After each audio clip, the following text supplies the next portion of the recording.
అలాగే ప్రియమైన దేవుని బిడ్డలారా, పాల్సన్ గారు మొట్టమొదట ఈ ప్రాంతానికి రావటానికి మరి ప్రాంతంలో మరి ఎటువంటి మందిరాన్ని నిర్మించారు ఒకసారి చూడండి. ఒకసారి ఈ ప్రాంతానికి దాదాపుగా 1992వ సంవత్సరంలో ఆయన వచ్చి మరి చాలా చిన్న మందిరాన్ని ఆయన నిర్మాణం చేసి ఆ 1992 నుంచి దాదాపుగా 2020 సంవత్సరం వరకు మరి ఈ మందిరం కొరకు ఆయన పడిన కష్టం, ఆయన పడినటువంటి ప్రయాస మరి ఈరోజు ఒక ఫోటో ఫ్రేమ్లో మరి ముద్రించడం జరిగింది. చూడండి ఒకసారి.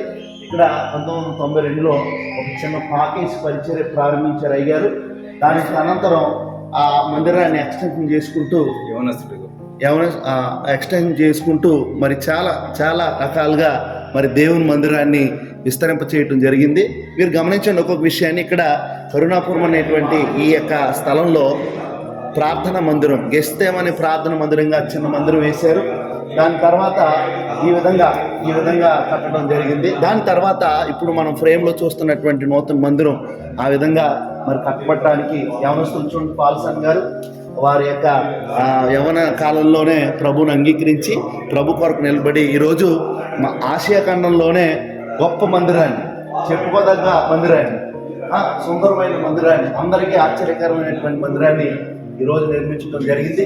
మీరందరూ వీలు కలిగినటువంటి ప్రతి ఒక్కరూ మీరందరూ ఈ స్థలానికి వచ్చి ఈ మందిరాన్ని చూసి ప్రభునామం మహిమపరచండి.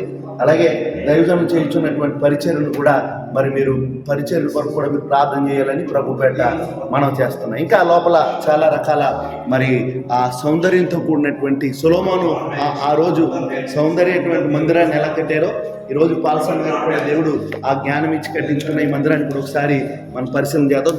ద్వారం చూడండి.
Praise the Lord. దేవుని పరిశుద్ధ నామానికి మహిమ కలుగునుగాక. ప్రియ దేవుని బిడ్డలందరికీ మరి ప్రత్యేకమైనటువంటి వందనాలు. దేవుడు మిమ్మల్ని దీవించి ఆశీర్వదించి బలపరిచి మీకు మీ కుటుంబానికి తగిన క్షేమాన్ని దయచేయునుగాక. ఆమేన్. ఈరోజు ఒక ప్రాముఖ్యమైనటువంటి విషయాన్ని మరి మీకు మీ అందరికీ తెలియచేయటానికి పరిశుద్ధాత్మ దేవుడు మరి ఈరోజు నాకు అవకాశమును అలాగే తన ఆత్మతో నింపి ఈ రీతిగా మీ మధ్యలోకి తీసుకురావటానికి ఆయన ఎంతగానో నా పట్ల కృప చూపించాడు. ఈరోజు చెప్పబోయేటువంటి ప్రాముఖ్యమైన విషయంలోనికి మనం వెళ్ళే ముందు మనం ప్రార్థన చేసుకుందాం. ప్రేమ కనికరం కలిగిన తండ్రి, నీ కొందనాలు ప్రభువా. ఈ ఉదయకాల సమయంలో నాతో మాట్లాడినటువంటి నీ మాటలను అలాగే నా కంటికి చూపించినటువంటి అనేకమైన దృశ్యాలను ప్రభువా నీ పిల్లల దృష్టికి తీసుకువెళ్ళటానికి వారితో పంచుకోవటానికి నువ్వు నాకు ఇచ్చిన ఈ అవకాశమును బట్టి నీకు స్తోత్రాలు చెల్లిస్తున్నాను.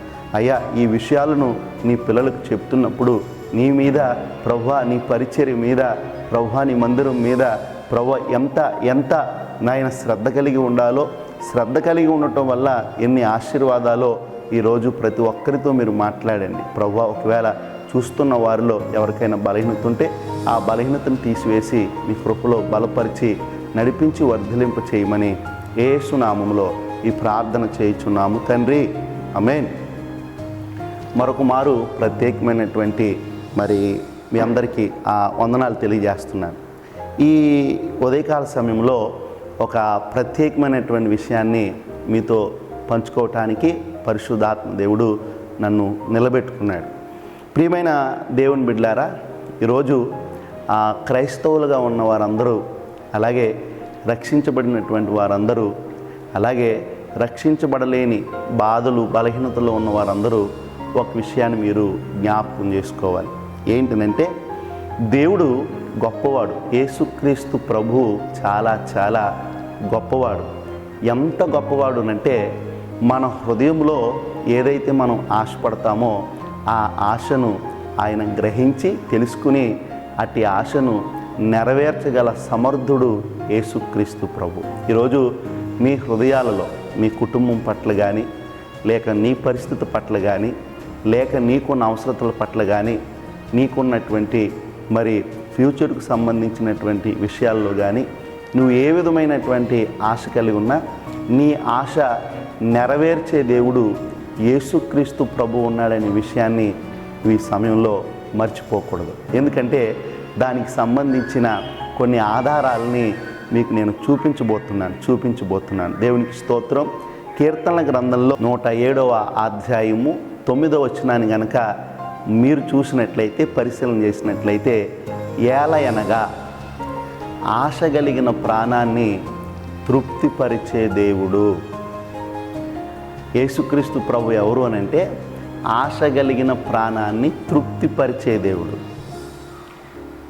ఖచ్చితంగా నీ ఆశ, ఖచ్చితంగా నీ ఆలోచన దేవుని సముఖానికి కనుక నువ్వు తీసుకొస్తే నీలో ఏ ఆశ అయితే ఉందో ఆ ఆశ ఖచ్చితంగా దేవుడు తీర్చగలడు, నెరవేర్చగలడు. ప్రియమైన దేవుని బిడ్డలారా, నిన్ను పోషిస్తున్న, నిన్ను మరి లోకానికి తీసుకొచ్చిన, నీ కొరకు ప్రాణం పెట్టిన దేవుడు నీ ఆశ తీర్చగలడనే విషయాన్ని నువ్వు మనస్ఫూర్తిగా నమ్మాలి. స్తోత్రం చెప్పండి. హల్లెలూయా, హల్లెలూయా. ఈ సమయంలో మీరు జ్ఞాపకం చేసుకోండి. ఏంటంటే ఆశ కలిగిన ప్రాణాన్ని తృప్తిపరిచే దేవుడు. ఎవరిని ఆశను తృప్తిపరిచాడు, మన ఆశను ఎలా తృప్తిపరచబోతున్నాడు దేవుడు అనే విషయాన్ని కనుక మనం పరిశీలన చేస్తే ఈరోజు మనం ఒక విషయాన్ని పరిగణలోకి తీసుకోవాలి. ఈరోజు ఒక ప్రాముఖ్యమైనటువంటి ప్రత్యేకమైనటువంటి దైవజనుడు మరి వరంగల్ ప్రాంతంలో మరి దేశం అంతటికే కాకుండా ప్రపంచం అంతటికీ మరి గుర్తింపు పొందినటువంటి మందిరాన్ని కట్టినటువంటి మరి దైవజనుడు పాలయ్య గారి గురించి మనం తెలుసుకోబోతా ఉన్నాం. ఈయన మరి వరంగల్ జిల్లాలో హనపర్తి మండలంలో భీమారం గ్రామంలో దేవదాసు గారికి కాంతమ్మ గారికి పుట్టినటువంటి కుమారులు దైవజనులు మరి పాలయ్య గారు. జాగ్రత్తగా మనం వినాలి. ఈ దైవజనులైనటువంటి పాలయ్య గారు చదువుకుంటున్నటువంటి దినాల్లో 4వ తరగతి నుండే మరి పరిశుద్ధాత్మతో నింపబడి ఆ 4వ తరగతి చదువుతున్న సమయంలోనే స్కూల్కి వెళ్తూ టీచర్స్ కానీ, లేకపోతే తోటి సహోదరులకు కానీ, లేకపోతే ఎదురైనటువంటి పెద్దలకు కానీ ఎవరికైనా కూడా దేవుని విషయాలు చెప్పటం, దేవుని గురించి చెప్పటం అనేది అతని హృదయంలో, దైవజనుని హృదయంలో దేవుడు పెట్టినటువంటి భారంగా మరి దైవజనులు చెప్పారు. ఆ సమయం నుండే దేవుని కొరకు బహుబలంగా పనిచేసినటువంటి వ్యక్తి, బహుబలంగా మరి భారంతో కలిగిన వ్యక్తి మన దైవజనులు పాలయ్య గారు. అయితే ఒక విషయాన్ని మీకు తెలియజేస్తాను. పాలయ్య గారి జీవితం ఆ ప్రారంభ దశ నుండి మనం కనుక చూస్తే చాలా కష్టాలు. వీళ్ళ తాత ముత్తాతల నుండి వచ్చినటువంటి ఆస్తి 2 ఎకరాలు ఉండేది. ఈ 2 ఎకరాలు కూడా అక్కడ మందిరం కడుతున్నారు. అప్పట్లో ఒక మందిరం కడుతున్నారని తెలుసుకుని ఆ 2 ఎకరాలు కూడా అక్కడ ఉన్నటువంటి మందిరానికి వీరు ఇవ్వటం జరిగింది. వీళ్ళ తండ్రి గారు దేవదాసు గారు తాపి మేస్త్రి గారు. ఆయన పనిచేస్తూ వచ్చినటువంటి ధనం మరి త్రాగుడనేటువంటి వ్యసనంతో ఆయన ఉండి ఆ ధనం చాలా పాడు చేసేవారు. ఇలాగా కొంతకాలానికి ఆయన మరి పాలయ్య గారి యొక్క తండ్రి గారు మరణించారు.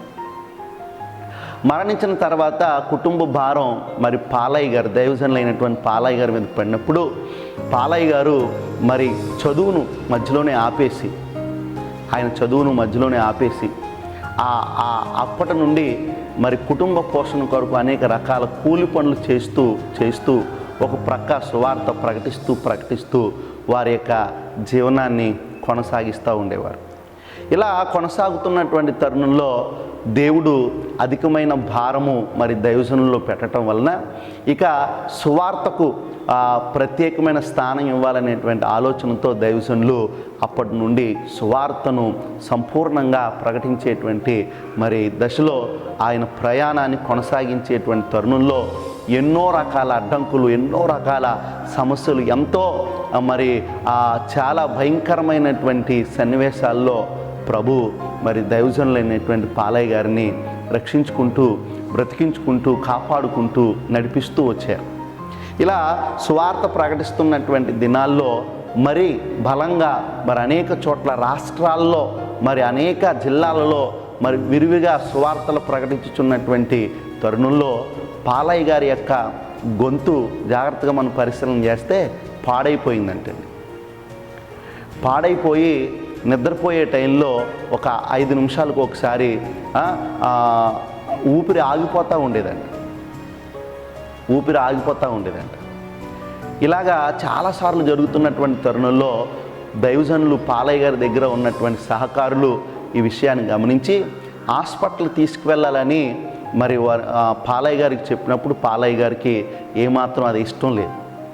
నేను హాస్పిటల్కి వెళ్ళను, ప్రభువే నన్ను దర్శిస్తాడు, ప్రభువే గొప్ప కార్యం చేస్తాడు అనే ఆలోచనతో ఆయన ఉండేవారు.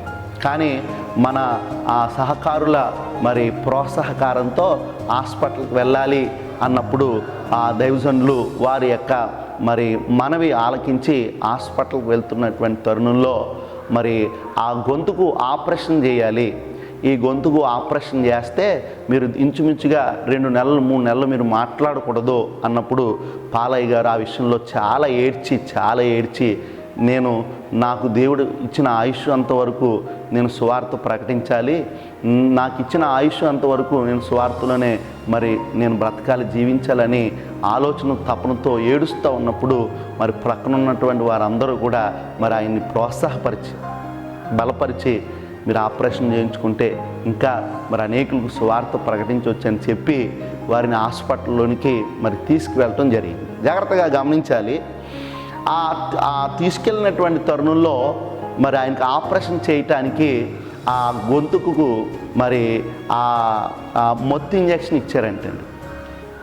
ఆ గొంతుకు ఆపరేషన్ చేయటానికి ఆ దేహానికి మత్తు ఇంజెక్షన్ ఇవ్వటంతో ఆ మత్తులోనికి వెళ్ళిపోయిన తర్వాత మరి ఈ గొంతు ఆపరేషన్ చేయాలనేటువంటి ఆలోచనతో డాక్టర్స్ ఆ గొంతుకు ఇంజెక్షన్ ఇచ్చారంటే మత్తు ఇచ్చేటువంటి ఇంజెక్షన్ ఇచ్చారంట. కానీ ఆ దైవజనుల్లో ఉన్నటువంటి ఆ యొక్క తపన, దైవజనులకు ఉన్నటువంటి అలవాటు ఏంటంటే ఆయన మెలకువగా ఉన్నా ప్రార్థన చేసేవారంట, పడుకున్నా కూడా ప్రార్థన చేసేవారంట. ఆశ్చర్యకరమైన సంగతి చూడండి, ఆపరేషన్ చేయటానికి ఆ దేహానికి ఎప్పుడైతే మత్తు ఇంజెక్షన్ ఇచ్చారో ఆ మత్తు ఆ దేహమంతా మరి ఆవరించిన వారు పడుకుని కూడా ప్రార్థన చేస్తూనే ఉన్నారంట. మత్తులోకి వెళ్ళిపోయి కూడా ఆ నోటితో ప్రార్థన చేస్తూనే ఉన్నారంట. డాక్టర్లు అందరూ ఆశ్చర్యపోయారండి, ఏంటి మత్తు ఎక్కలేదా ఏంటని మరలా 2వ డోసు ఇచ్చారండి. అయినప్పటికీ ఆయన పడుకుని కూడా ప్రార్థన చేస్తున్నారండి. ఒకసారి ఆలోచన చేయండి. ఈ విషయాన్ని నేను విన్నప్పుడు నాకు చాలా ఆశ్చర్యం కలిగింది. ఒక దైవజనుల్లో ఇంత తపన, దేవుని కొరకు పని చేయాలి, దేవుని ఆ మాటలు వినాలి, దేవుడు చెప్పిన దాన్ని నేను చేయాలి, దేవుడు ఏం చెప్తాడో నేను వినాలనేటువంటి తపన ఆయన నిద్రిస్తున్నా మెలకువగా ఉన్నా ఎంత ప్రార్థన చేస్తున్నారు అంటే అది మన ఊహకు అతీతంగా మరి ఆయన కలిగి ఉన్నటువంటి లక్షణం. దేవునికి స్తోత్రం కలుగును. డాక్టర్లు అందరూ చాలా ఆశ్చర్యపడ్డారంటే.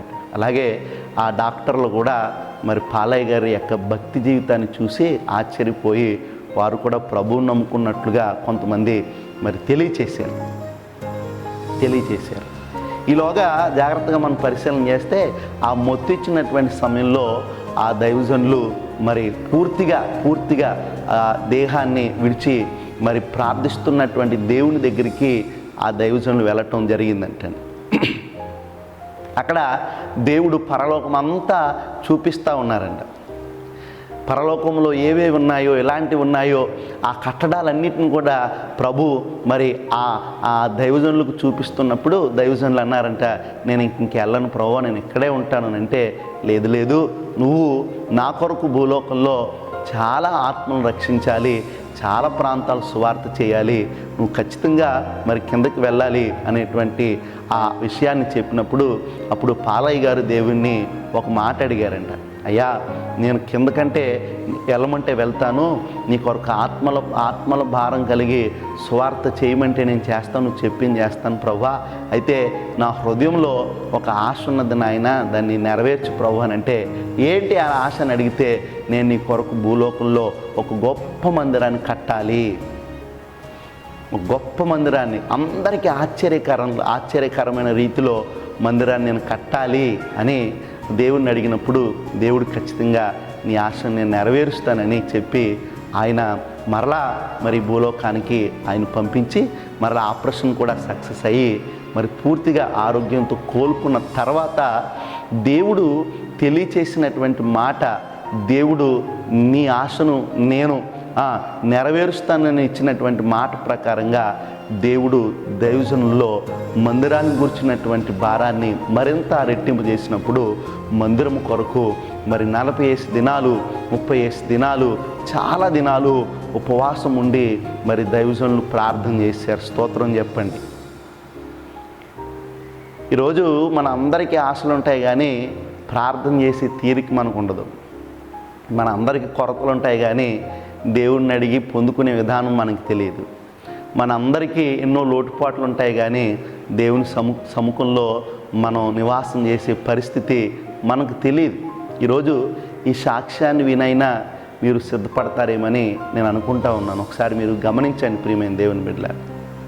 ఇప్పుడు ఈ మందిరాన్ని దేవుడు ఎప్పుడైతే అందమైన మందిరాన్ని, సుందరమైన మందిరాన్ని దేవుడు ఇస్తానని చెప్పాడో, దేవుడు నేను నీ ఆశను తీరుస్తానని చెప్పాడో, దేవుడు తన పనిని ప్రారంభించాడు.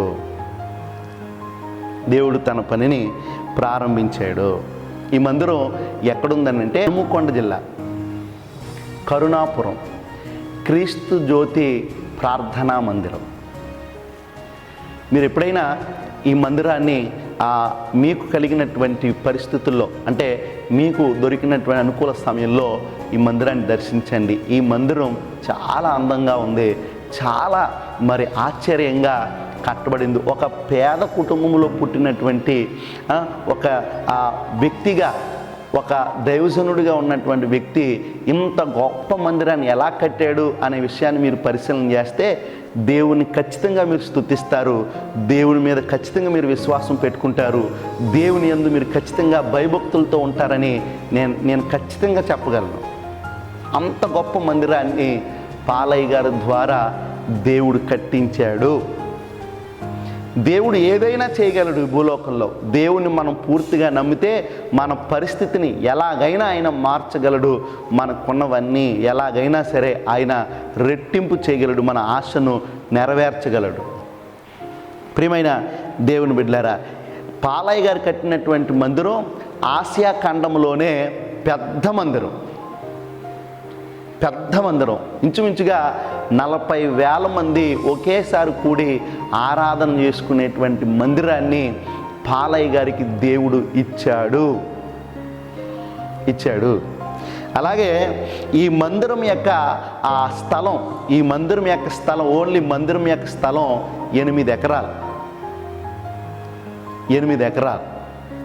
ఈ మందిరంలో ఉన్న ప్రతి వస్తువు ఒక ప్రత్యేకమైంది. ఈ మందిరం బయట మనం చూస్తే ఒలీవ చెట్టు కనపడుతుంది. ఇది 16 సంవత్సరాల నాటిదంటండి.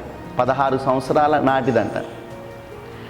ఈ మందిరానికి వాడినటువంటి మట్టి యెరూషలేము నుంచి తీసుకురాబడిందంట.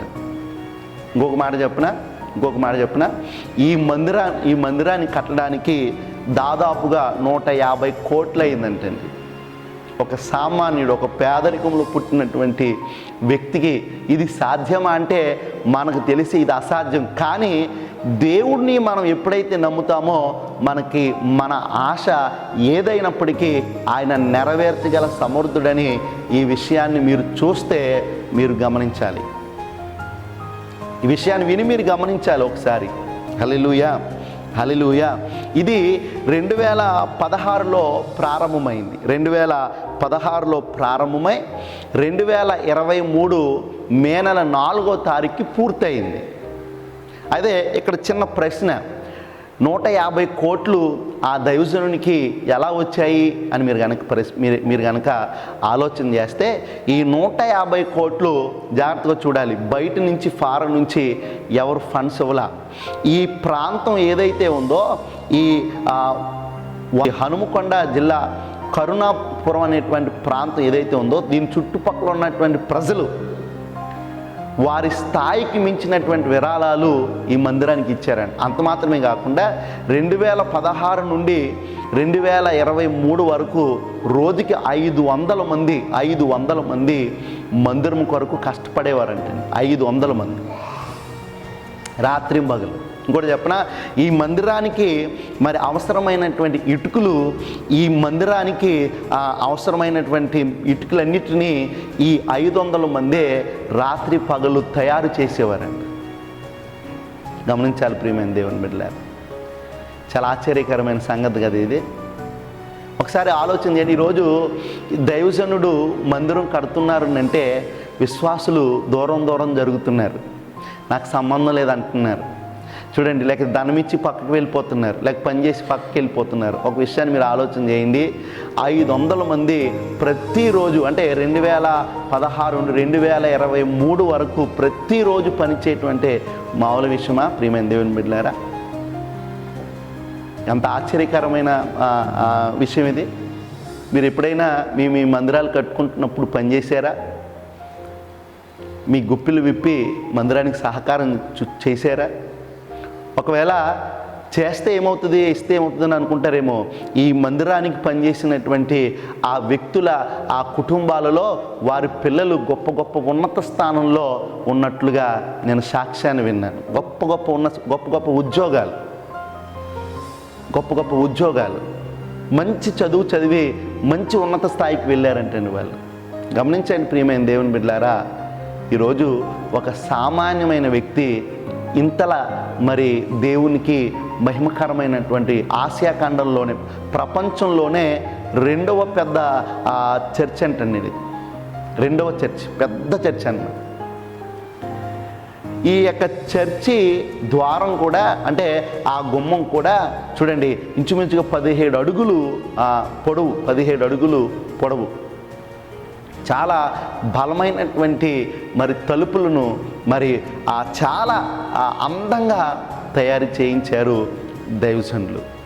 ఈ చర్చి యొక్క నిర్మాణం అంతా కూడా చూడండి, ఆ ఫారెన్ నుంచి వచ్చినటువంటి మరి కొన్ని కంపెనీస్ ఈ చర్చి మరి నిర్మాణం చేయటం జరిగింది. జాగ్రత్తగా ఆలోచన చేయండి. ఎన్నో విషయాలు మీరు తెలుసుకోవాలి. దేవుడు ఏదైనా చేయగలడు, ఎలాగైనా దేవుడు చేయగలడు అనే విషయాన్ని మీరు గమనించాలి ప్రియమైన దేవుని బిడ్డలారా. చూడండి, ఇప్పుడు స్క్రీన్ మీద మీకు చూపిస్తాను. నేను వెళ్ళాను, దైవజనులతో ప్రార్థన చేయించుకున్నాను, కొన్ని విషయాలు అడిగి తెలుసుకున్నాను. ఈ మందిరం అంతా కూడా మీకు చూపిస్తాను. ఒకసారి మీరు చూసి ప్రభువును స్తుతించండి. ఇంకా మీరు విశ్వాసంతో ఉండండి. మీలో ఎటువంటి ఆశ ఉన్నా, ఎటువంటి తలంపు ఉన్నా దేవుడు ఖచ్చితంగా నెరవేరుస్తాడు. మీరు ప్రార్థనలో గడపండి, ప్రార్థనలో ఉండండి. ప్రభు మిమ్మల్ని దీవించును గాక. ఆమేన్. అందరికీ నా వందనాలు.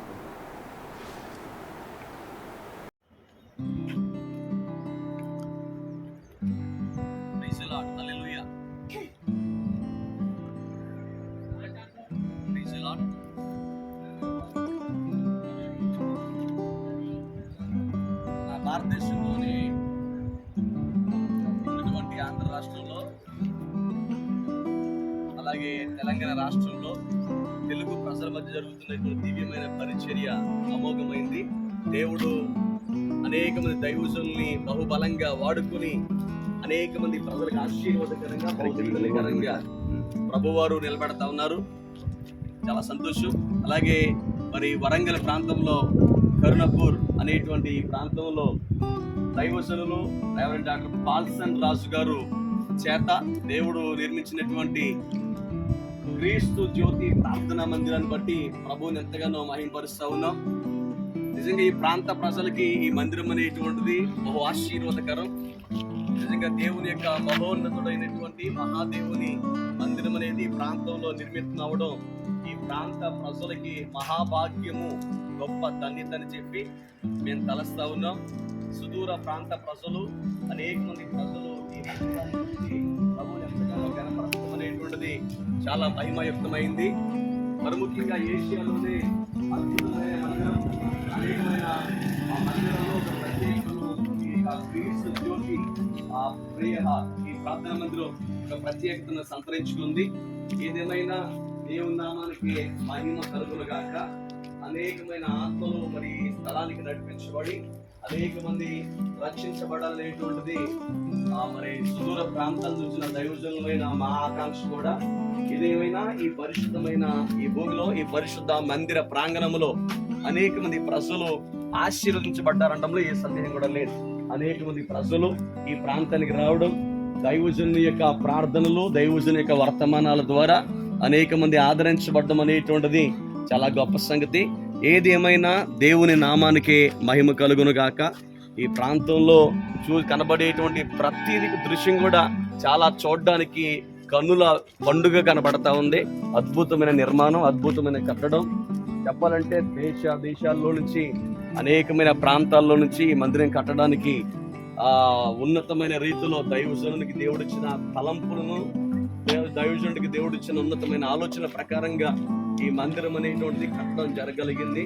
బయట నుంచి చూడడానికి ఇంత అద్భుతంగా ఉంటుందంటే ఇంక లోపలికి వెళ్ళి చూస్తే ఇంకెంత అద్భుతంగా మందిరం ఉండగలుగుతుందో. ఈ చక్కటి మందిరాన్ని మేమందరం కూడా దర్శించడానికి, సందర్శించడానికి దేవుడు మహా గొప్ప భాగ్యాన్ని మాకు దేవుడు అనుగ్రహింప చేశాడు. కేవలం ఆయన కృపని దరిదాపుగా మరి ఈ ఆంధ్ర రాష్ట్రంలో మరి భీమవరం ఆకిటి ప్రాంతంలో నుంచి సుమారుగా 40 మంది దైవజనురాళ్ళు మేమందరం కూడా రావడం జరిగింది. మరి దైవజనులు మరి సురేష్ పాల్ గారు, అలాగే మరి సురేష్ గారు, అలాగే దైవజనులు ఎస్వి పాస్టర్ గారు, మరి దైవజనులుగా రామ్ కుమార్, మేమందరం కూడా ఈ ప్రాంతానికి రావడం మాకు నిజంగా దేవుడు ఇచ్చిన మహాభాగ్యం అని చెప్పించి ప్రభువుని కనపరుస్తూ ఉన్నాం. సమస్త విధముల మహిమ ప్రభావాలు యేసయ్యకే కలుగును గాక. ఆయన ప్రజలైన వారందరూ కూడా కూడి చేరి కొనియాడి ప్రభువుని కనపరచడానికి ఆయన మహోన్నతమైనటువంటి మందిరాన్ని ఈ ప్రాంతంలో ఏర్పాటు చేయడం అనేటువంటిది సమస్త మానవాళికి సంతోషాన్ని కలిగించేటువంటి విషయం. అది ఇప్పటికే అనేక మంది ప్రజలు, అనేక మంది భక్తులు ఈ ప్రాంతానికి వచ్చి ఈ మందిరాన్ని చూసి ప్రభువుని కొనియాడిన నోళ్ళు ఎన్నో. హృదయంతరంగాల్లో ప్రభువుని స్తుతిస్తూ, హృదయంతరంగాల్లో ప్రభువుని మహిమపరుస్తూ, గణపరుస్తూ, ఆయన సంకల్పం, ఆయన చిత్తం, ఆయన ఉద్దేశం లేనిదే ఇంత గొప్ప మందిర కన్స్ట్రక్షన్ అనేటువంటిది జరగడం అసాధ్యం. మనుషులకి అసాధ్యమైంది, దేవునికి సమస్తం సాధ్యమే. దాదాపుగా కొన్ని కోట్ల రూపాయలు వెచ్చించి ఈ యొక్క మందిరం నిర్మించడం అనేటువంటిది కేవలం దేవుని యొక్క కృప మాత్రమే. ఈ ప్రాంతంలో అడుగడుగున దేవుని కృప మిళితమై ఉన్నది అని చెప్పడంలో ఏ సందేహం కూడా లేదు. ఆధ్యాత్మికమైన వాతావరణం, ఆహ్లాదకరమైన వాతావరణంలో ఇక్కడ అనేక మంది ప్రజలు చక్కటి పరిచయం చేస్తా ఉన్నారు, దేవుని గణపరుస్తున్నారు, దేవుని మహింపరుస్తున్నారు. ఇక్కడ నడయాడేటువంటి ప్రతి వ్యక్తి యొక్క జీవితంలో ఒక ధన్యకరమైనటువంటి ఆశీర్వాదకరమైన పరిస్థితిని అనుభవిస్తారనడంలో ఏ సందేహం కూడా లేదు.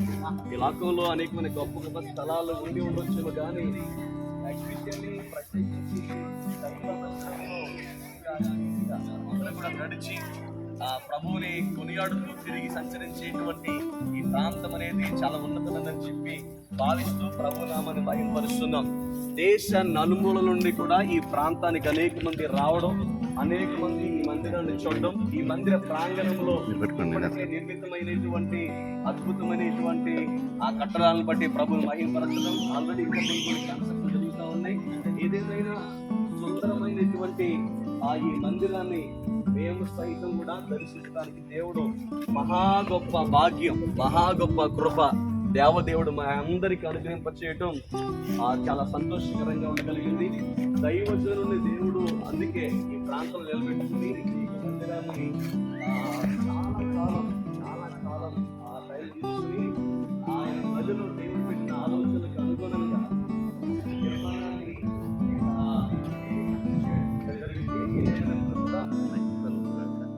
మరి వీడియోని చూస్తున్నటువంటి ప్రతి ఒక్కరికి యేసుక్రీస్తు పరిశుద్ధ నామములో మరి శుభాలు తెలియజేస్తున్నాం. ప్రేమైన దేవుని బిడ్డలారా, ఈరోజు మరి ఇంత అందమైనటువంటి సుందరమైనటువంటి మందిరాన్ని దర్శించడానికి రావడానికి దేవుడు ఇచ్చాడు. ఈ మందిరం యొక్క నిర్మాణం చూసినప్పుడు చాలా ఆశ్చర్యం కలుగుతూ ఉంది. ఒక సాదాసీదా మానవుడు, సాదాసీదా సేవకుడు మరింత మందిరాన్ని కట్టడం అని అంటే చాలా చాలా చాలా ఆశ్చర్యకరమైన విషయం అది. కాబట్టి ఈ మందిర నిర్మాణ పనులు మీరందరూ కూడా